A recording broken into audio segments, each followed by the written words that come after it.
कुछ बेटी जीते जी अपना मायका खराब कर देती हैं। दरवाजे की लगातार डोरबेल बजी जा रही थी।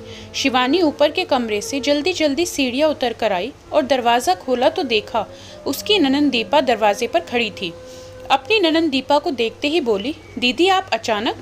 दीपा बोली, हाँ भाभी, माँ की बहुत याद आ रही थी, बिल्कुल रहा ही नहीं जा रहा था, इसलिए इस घर को देखने चली आई। शिवानी बोली, आओ दीदी अंदर आओ। दीपा अंदर आते ही पूरे घर को निहारने लगी और अपनी माँ की तस्वीर को देखकर रो पड़ी। भाभी न जाने क्यों 2-3 दिनों से मेरा मन बिल्कुल नहीं लग रहा था। बस मन जिद किए बैठा था कि मायके जाकर अपने घर से मिलाऊं, इसलिए आपसे बिना बताए आ गई। शिवानी बोली, दीदी कम से कम बताकर तो आना चाहिए था ना। अब देखो, मैंने फेशियल करने वाली को घर पर बुला रखा है, वह आएगी तो मुझे अपने बेडरूम में जाना पड़ेगा और आपको यहाँ माँ की तस्वीर के पास अकेले बैठना पड़ेगा।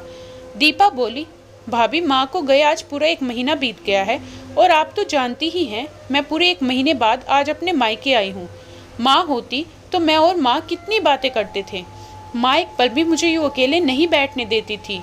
शिवानी बोली, दीदी यह बात तो भला मुझसे बेहतर कौन जान सकता है कि आप और माँ कितनी बातें करते थे। अब जाने वाले को तो भला कौन रोक सकता है। मैं जानती हूँ मम्मी जी के जाने की सबसे ज़्यादा कमी आपको ही खल रही होगी। दीपा बोली, भाभी सही कहते हैं लोग, माँ बिना मायका नहीं। आज ये बात मुझे 16 आने सही लग रही है। माँ दिन का 1 फ़ोन तो मुझे कर ही देती थी, मेरी खबर लिए बिना माँ को चैन कहाँ पड़ता था। अब उनके जाने के बाद बहुत अकेला महसूस कर रही हूँ मैं। इस घर में बिताया मेरा बचपन और माँ का मुझे बार बार पुकारना, दिन भर वही याद आता है बस। माँ होती तो इस वक्त क्या कर रही होती, यही सोचने में दिन बीत जाता है, इसलिए हाँ चली आई। उतने में शिवानी की सहेली का उसके मोबाइल पर फ़ोन आ जाता है। वह शिवानी से डांस क्लास के बारे में पूछने लगी। शिवानी बोली, रुचि आज तो डांस और म्यूज़िक क्लास आना संभव नहीं हो पाएगा, मेरी ननंद आई हुई है। हाँ मैं कल पक्का आऊँगी। दीपा बोली, भाभी आपने डांस और म्यूज़िक क्लास लगा दी है? शिवानी बोली, हाँ दीदी, आपको तो याद ही होगा जब मम्मी जी जिंदा थी मैं तब भी डांस क्लास जाना चाहती थी, मगर खैर छोड़िए इन बातों को। अब जो इस दुनिया में ही नहीं रहा उसके बारे में क्या शिकायत करना। फिर से डोरबेल बजती है। सामने शिवानी की पार्लर वाली खड़ी थी। अरे आओ रश्मि, तुम बेडरूम में जाकर फेशियल का सामान निकालो, मैं अभी आई। रश्मि बोली, जी दीदी ज़रा जल्दी आइएगा, आपके बाद मुझे एक और क्लाइंट के घर जाना है। शिवानी बोली, दीदी आप फ्रिज में से ठंडा पानी पी लीजिएगा और आपके लिए चाय कॉफ़ी जो मन करे बनाकर पी लीजिएगा। आपके भाई राघव भी अभी थोड़ी देर में आ जाएंगे, फिर आप दोनों भाई बहन मिलकर बातें करिएगा। और शिवानी अपने बेडरूम में चली गई। दीपा अपनी माँ की तस्वीर को देखकर रोते हुए बोली, देखा माँ, आज तुम्हारे बिना यहाँ मेरा कोई अपना नहीं है।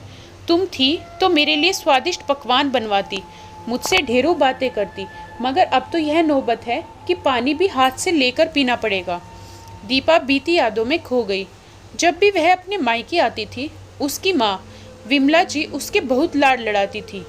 दीपा को जो भी पसंद होता उसकी माँ तुरंत ऑर्डर कर देती कि आज तो खाने में दीपा की ही पसंद का खाना बनेगा। दोनों माँ बेटी बैठकर खूब गप्पे लड़ाते। विमला जी कहती, दीपा तू आती है तो घर में रौनक आ जाती है, तू इसी तरह मुझसे मिलने आया कर, मेरा मन लग जाता है और भला क्या पता कितने दिन की मेहमान हूँ मैं। तब दीपा अपनी माँ को डांट लगाकर कहती, खबरदार माँ, जो अगली बार ऐसी बात कही, पिताजी तो छोड़कर चले गए, अब तुम्हारा ही तो सहारा है। यदि तुम भगवान को प्यारी हो गई तो मेरा क्या होगा। आखिर इस घर में तुम्हें देखकर ही तो आती हूँ मैं, और है ही कौन मेरा। भाभी थोड़ी मुझे तुम्हारी तरह लाड़ लड़ाएंगी, भाभी थोड़ी चाहेंगी कि मैं अपने मायके आकर रहूं। एक माँ का दिल ही होता है जो अपनी बेटी के लिए धड़कता है, बाकी तो भाई भाभी सारे बस यूं ही नाटक की दिखावा करते हैं। किसी को मुझसे कोई लगाव नहीं, मैं अच्छी तरीके से जानती हूँ, बस तुम्हारा मुंह देखकर ही दौड़ी चली आती हूँ। विमला जी भी बेटी की बातों में हाँ मिलाते हुए कहती, हाँ बेटा, घर की बहुओं से क्या उम्मीद करना, इन्हें तो बस अपने मायके से लगा होता है। इनके मायके का कोई इंसान घर में आ जाए तो बहुत खुश हो जाती हैं, मगर उसी की बजाय उनकी ननद या ससुराल का कोई इंसान आ जाए तो इनकी बोहें तनी हो जाती हैं। मैं हूँ इतने दिन, तू भी खूब मज़ा कर ले। क्या पता यह भाई भाभी तुझे मेरे जाने के बाद घर बुलाएं या ना बुलाएं। कहते हुए विमला जी दीपा को अपनी नई नई साड़ियाँ और अपने गहने तक दे देती। तू यह सब ले जा बेटा, वरना मेरे मरने के बाद तो यह सब कुछ तेरी भाभी हथिया लेगी। दीपा उन दोनों को याद कर रो पड़ी। वहाँ दूसरी तरफ शिवानी को भी वह दिन याद आ गए जब शिवानी की सास विमला जी जिंदा थी। विमला जी ने शिवानी को कभी घर की बहू नहीं समझा, उन्होंने उसे सिर्फ एक काम वाली समझ रखा था। आजकल लोग अपनी काम वाली बाइयों की भी इज्जत करते हैं, मगर विमला जी ने तो बहू की कभी इज्जत नहीं की थी। हर पल टोकना, ताने देना और घर में क्लेश करना ही विमला जी का काम था। और अगर ऐसे में घर में उनकी बेटी दीपा आ जाए तो समझो शिवानी की शामत ही आनी है। दीपा और विमला जी मिलकर शिवानी पर तानों और उल्हानों की बौछार करते। एक दिन दीपा अपनी कुर्ती शिवानी को दिखाते हुए बोली, भाभी यह कैसे कपड़े धोए हैं आपने? देखिए मेरी कुर्ती का दाग बिल्कुल गया नहीं है। शिवानी डरकर बोली, दीदी शायद दोबारा लग गया होगा, क्योंकि मैंने तो अच्छे से ब्रश भी मारा था। दीपा गुस्से से बोली, आप कहना क्या चाहती हैं? मैं यह कुर्ती वापस गंदी करके लाई हूँ ताकि आपको डांट लगा पाऊँ। घर में वॉशिंग मशीन होते हुए भी सास और ननद कभी मशीन चालू नहीं करने देते। कहते बिजली का बिल बहुत आता है और मशीन में कपड़े अच्छे नहीं धुलते। बेचारी शिवानी सारे कपड़े हाथ से धोती। एक दिन विमला जी बोली, बहू शिवानी दही भल्ले खाने का बहुत मन कर रहा है, तू जल्दी से दही भल्ले बना ले। शिवानी बोली, माँ जी रात के 9 बज रहे हैं, घर में दही जमा हुआ भी नहीं है और हमारे नीचे जो दूध की डेयरी है वह भी बंद हो चुकी होगी, तो इस वक्त कैसे दही भल्ले बन पाएंगे। मैं अभी दही जमाने रख देती हूँ, सुबह तक दही जम जाएगा तो मैं सुबह दही भल्ले बना दूंगी। विमला जी गुस्से से बोली, दीपा क्या हमारे घर रोज रोज आती है? उसे अभी दही भल्ले खाने हैं तो अभी खाने हैं। तुम जाओ बाहर और जहाँ से भी दही मिले अभी की अभी ले आओ। शिवानी बेचारी जैसे तैसे जल्दबाजी में सोसाइटी से बाहर गई। रास्ते में सारी दुकानें लगभग बंद हो चुकी थी। घर से तकरीबन आधा घंटा दूर एक डेयरी खुली मिली जहाँ से वह दही लाई और थककर आकर उसने दही भल्ले बनाए। फिर भी सास और ननंद को उस पर बिल्कुल दया नहीं आई, बल्कि कहने लगे, इतनी देर कैसे लग गई दही लाने में? दही लाने गई थी या बनाने? एक बार विमला जी से कहा भी था कि उसे डांस और म्यूज़िक का बहुत शौक है और वह उनकी क्लास लगाना चाहती है, मगर यह बात विमला जी ने अपनी बेटी दीपा को भी बता दी और दोनों माँ बेटी ने मिलकर शिवानी को खूब खरी खोटी सुनाई। विमला जी दीपा को चुपके से साड़ियाँ, गहने और पैसे देती। यह बात शिवानी भी जानती थी, मगर कभी कुछ नहीं कहती। जब राघव को पता चला कि माँ दीपा को चुपके से यह सारी चीज़ें देती हैं, तो बल्कि राघव ने इस बात का विरोध करते हुए कहा कि माँ दीपा इस घर की बेटी है, तुम उसे हमारे सामने चीज़ें दो, कभी हमने तुम्हें रोका थोड़ी है। उस बात पर भी विमला जी भड़कते हुए बोली थी, हाँ हाँ जानती हूँ, तुम दोनों सिर्फ मेरा मन रखने ऊपर से यह सब बोलते हो, वरना कौन नहीं चाहेगा कि जो भी मेरा है वह तुम दोनों को मिले। मैं तो बस मेरे जीते जी मेरी बेटी को भरपूर सामान दे देना चाहती हूँ, ताकि आगे जाकर मेरी बेटी को तुम लोगों से भीख ना मांगनी पड़े। शिवानी को अपनी सास की छोटी सोच पर बहुत अफसोस हुआ, मगर वह कर ही क्या सकती थी।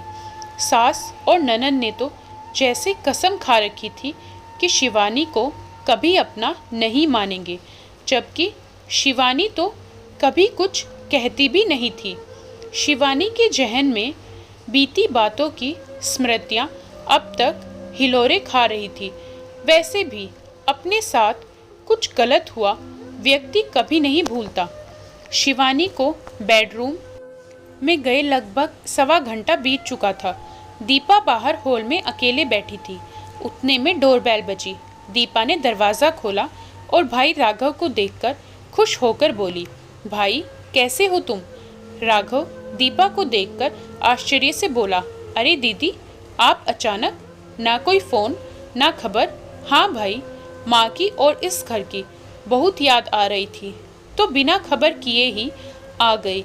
राघव ने अंदर आते ही यहाँ वहाँ नज़र दौड़ाई और बोला, शिवानी कहाँ गई? दीपा बोली, भाभी तो बेडरूम में फेशियल करवा रही है भाई। तू ऑफिस से थक कर आया होगा, तू बैठ, मैं तेरे लिए पानी लाती हूँ और चाय बनाती हूँ।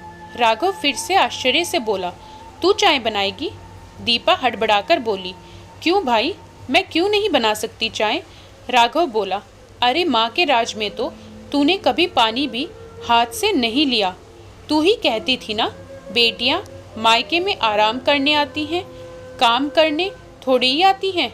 और तुझे तो शायद पता भी नहीं होगा कि रसोई में कौन सी चीज़ कहाँ पड़ी है, क्योंकि तेरी शादी के बाद तूने तो कभी रसोई में अपने कदम ही नहीं रखे। दीपा नज़रें झुकाकर बोली, भैया छोड़ो ना पुरानी बातों को। दीपा ने राघव को चाय बनाकर दी और राघव के पास बैठकर बोली, भैया बुरा ना मानो तो एक बात कहूँ, माँ को गए अभी 1 महीना ही बीता है और भाभी ने डांस और म्यूज़िक क्लास लगा दी है। फेशियल करवाने पार्लर वाली को घर बुला रही है। ऐसे लग रहा है जैसे उन्हें तो माँ के जाने का कोई अफसोस ही नहीं हो। राघव बोला, तो इसमें क्या हुआ? शिवानी को यह सब शौक पहले से था, तुम जानती हो, मगर माँ ने उसे अपने जीते जी यह सब कभी करने ही नहीं दिया। इसलिए वह उनके मरने के बाद अपने शौक पूरे कर रही है। दीपा बोली, लोक लज्जा का तो कुछ ख्याल कर लेती भाभी। हमारे समाज के लोगों को पता चलेगा तो क्या इज्जत रह जाएगी हमारी। सभी लोग अपनी सास के मरने के बाद कई दिनों तक मातम मनाते हैं, मगर यहाँ आकर तो ऐसा लग रहा है जैसे भाभी तो माँ के मरने का जश्न मना रही हो, अपने सारे शौक पूरे कर रही हैं। अरे थोड़े महीने तो रुक जाती, माँ को गए कम से कम 3-4 महीने तो बीतने देती। शिवानी अपने कमरे से बाहर आई ही थी कि उसने दीपा दीदी की यह सारी बातें सुन ली और वह बोली, दीदी आप हमेशा माँ को भी मेरे खिलाफ यही सब भड़काती आई हो और अब माँ नहीं रही तो आप अपने भाई को ही भड़काने बैठ गई। राघव बोला, बहन तुम्हारी पहले भी यही सारी आदतें थी जिससे मैं और शिवानी बहुत परेशान हुआ करते थे, मगर इन आदतों को बार बार दोहराना अच्छी बात नहीं।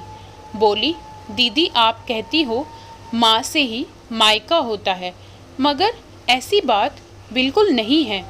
कुछ लड़कियाँ अपनी माँ के जीते जी अपना मायका अपने हाथ से बिगाड़ देती हैं। अपनी माँ को समझाने के बजाय अपनी माँ को और भड़काती हैं और आग में घी डालती हैं, जिसका धुआं सिर्फ और सिर्फ घर की बहू पर आता है। आज आपकी इस घर में कोई इज्जत नहीं है, यह सब आपका ही किया धरा है, वरना एक भाभी भी अपनी ननंद को इज्जत देना चाहती है, बशर्ते ननंद भी भाभी को बहन जैसा प्यार दे। मगर आप तो पहले भी मुझे दुश्मन समझती थी और अब भी आप मुझे दुश्मन ही समझती हैं। मुझे लगा था माँ के जाने के बाद आप सुधर जाएंगी, मगर जिस तरह हाथी के दांत खाने के अलग होते हैं और दिखाने के अलग, वैसे ही आपका भी स्वभाव है। हो सके तो आपका स्वभाव बदलिए दीदी, उससे पहले ही बहुत देर हो जाए। यह सब सुनकर दीपा को अपनी गलती का एहसास हुआ और वह बोली, भाभी हो सके तो मुझे माफ़ कर दो, मैं भी आपकी तरह किसी के घर की बहू हूँ, मगर एक बहू का दर्द मैं नहीं समझ पाई। दोस्तों, कुछ लड़कियाँ अपनी माँ के जीते जी ही अपना मायका खराब कर देती हैं और बड़ी आसानी से कहती हैं माँ बिन मायका नहीं, मगर वे यह भूल जाती हैं कि यदि वे भाभी को अपनी बहन समान प्यार दें तो भाभी भी उनको ननंद वाला प्यार और सम्मान देंगी, क्योंकि हर इंसान बदले में वही चीज़ वापस देता है जो उसे मिलती है। दोस्तों, आपको ये कहानी कैसी लगी कमेंट में बताएं। वीडियो को लाइक करें, शेयर करें और हमारे चैनल को सब्सक्राइब करना